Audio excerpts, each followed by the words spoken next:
मधेसको होस् या नेपालको होस्, पटक पटक सरकार फेरिन्छन्, मुख्यमन्त्री फेरिन्छन्, पटक पटक फेरिन्छन्, तर अवस्था जस्ताको त्यस्तै रहिरहन्छ। बेटी बचाऊ बेटी पढाऊ भने अभियानमा खरिद गरिएका यी साइकलहरू आखिरकार कहिलेसम्म यसरी स्टोरमा थन्किएर बस्छन्? प्रक्रिया भन्दा पनि त्यो भ्रष्टाचार गर्ने एउटा अखाडा बनाइयो जुन 4500 भन्दा माथि साइकलहरू रहेको छ र यो साइकलहरू अहिले कभार भइरहेका छन्। व्यवस्थापन गर्ने मेरो भूमिका हुन्छ। अहिलेसम्म त्यस्तो कुनै परिपत्र आएको छैन। परिपत्र आएपछि मेरो भूमिका मैले व्यवस्थापन गर्ने कुरा म गर्छु। नमस्ते, यहाँहरूलाई केपी खबरमा स्वागत छ। आज हामी त्यो कालो करतुत हेराउन गइरहेका छौँ जुन कालो करतुत मुख्यमन्त्री लालबाबु राउतको बेलामा भएको थियो। मेरो पछाडिमा जुन दृश्य देखिराख्नु भएको छ, मधेसको एउटा ठुलो अभियान थियो, बेटी पढाऊ बेटी बचाऊ अभियान अन्तर्गतमा खरिद गरिएका ती साइकलहरू अहिले कभार भइरहेको छ। केवल एक दिन, दुई दिन, एक महिना, दुई महिना होइन, वर्षौं भइसक्यो र यो वर्षौंदेखि यसरी नै थन्किएको अवस्थामा छ।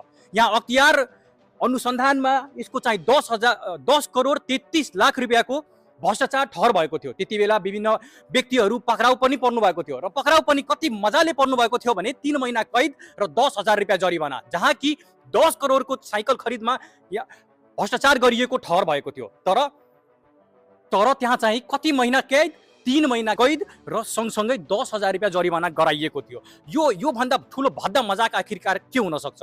तैपनि भनिन्छ नि कि मधेसको होस् या नेपालको होस्, पटक पटक सरकार फेरिन्छन्, मुख्यमन्त्री फेरिन्छन्, पटक पटक फेरिन्छन्, तर अवस्था जस्ताको त्यस्तै रहिरहन्छ।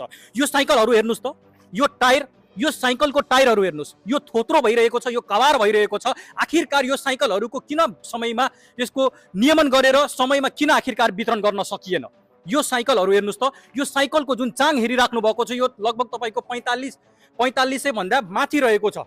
यो हाराहारीमा हामीले भनिरहेका छौँ 4500 भन्दा माथि साइकलहरू रहेको छ र यो साइकलहरू अहिले कभार भइरहेका छन्।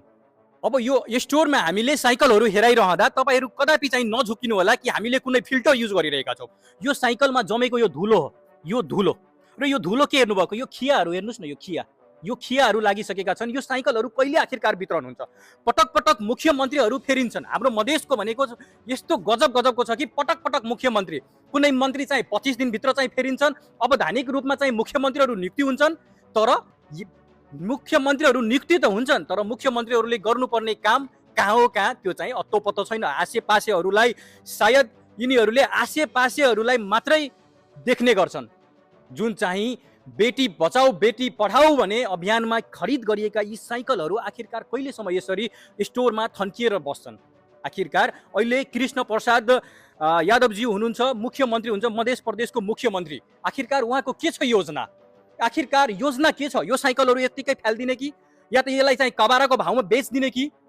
यसैको अन्तर्गत अहिले हामी चाहिँ मुख्यमन्त्रीज्यूलाई केही प्रश्न गर्छौँ। अन्य विषयवस्तुहरू धेरै छन्, थुप्रै विषयवस्तुहरू छन्, तर आज हामी केवल यो साइकलको बारेमा आज हामी सोधपुछ गर्छौँ र आखिरकार यो साइकललाई अब के गर्ने? या कबारीको भाउमा बेच्ने, यो किलोको हिसाबमा बेच्ने कि अब यसै गरी यत्तिकै थन्काएर राखिदिने? यो हेर्नुहोस् त, पुरै भरि भराउ रहेको छ। यसमा अरू केही सामान राख्न सकिन्थ्यो या त अरू केही गर्न सकिन्थ्यो, तर होइन।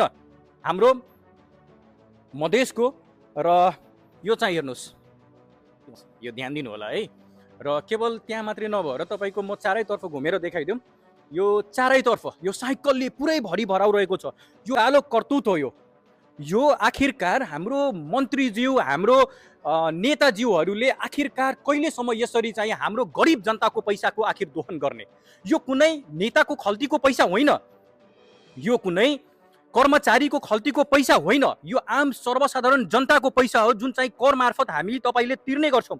तर उनीहरूले विभिन्न योजना अन्तर्गत विभिन्न योजनाहरू बनाउँछन्, त्यो अन्तर्गत यिनीहरूले पैसा छुट्याउँछन्, विभाजन गर्छन्, ताकि आम सर्वसाधारणहरूको लागि केही सहज होस् भनेर। तर आम सर्वसाधारणलाई सहज त कहाँ हो कहाँ, झनै यिनीहरूले भ्रष्टाचार गरेर सखाप पारिदिने गर्छन्।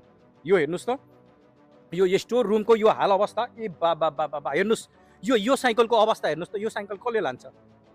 यो साइकलहरू आखिरकार यो वितरण गरेर पनि के हुन्छ? अब यो वितरण आखिरकार कहिले हुन्छ? कहिले हुन्छ यो वितरण? यो हेर्नुहोस्, यो साइकलहरूको यो अवस्था छ। यो साइकलहरू छ, यो साइकलहरू छ।